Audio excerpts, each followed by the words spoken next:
Hi, my name is Rebecca, and welcome to the first video of my blog. I started this blog because I really want to share writing and content strategy stories with other B2B content strategists.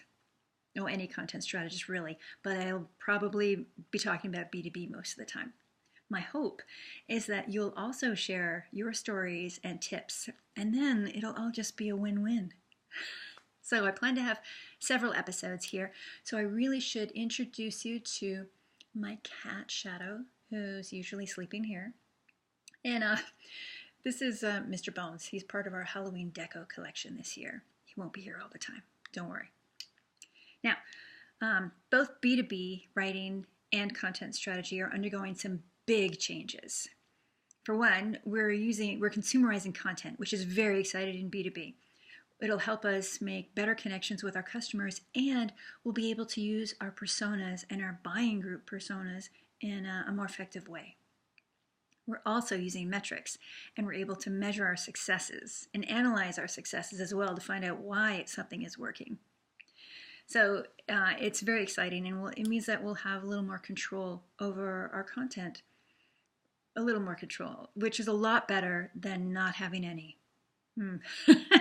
We can now say no to some of the crazier requests and have management back us up. So when someone swings by our desk and says, hey, Rebecca, I heard that you guys, you need a writer and you've got an 8-page white paper coming up. My niece is a writer. Well, she's a poetry student, poetry and philosophy, but she loves to write. And you know what she could do for you? She could take that 8-page white paper, turn it around, and give you a 25-page white paper. That's value for you right there. What do you say to that, right? Now we can say that's not really what we're looking for. And management's right there backing us up, saying, okay, you get it. This is really important now. I love content strategy. Now, B2B writing is no longer boring. And it's also not considered not real writing, which has always been very weird because for something that's not real, it sure takes up a lot of my time. Yeah. But so now studies show that we have been spending 80% of our time creating content, executive briefs, white papers, web pages, and only 20% of our time thinking about what we're creating and why. It sounds about right, really. But to be fair, we had a lot of space to fill. We had a lot of web pages and social stuff to create. We had to do it. But now we're taking a step back, and we're all trying to turn it around and spend 20% of our time creating more effective content and 80% of our time creating a content strategy that is unique to our organization. It's very exciting. So we'll have fewer pieces, but more effective pieces of content.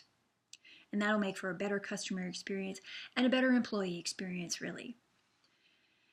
Now, in the 2017 B2B Content Marketing Trends Survey by Content Marketing Institute and Marketing Profs, 75% of organizations reported content marketing increased customer engagement, and 72% reported that it increased the number of leads.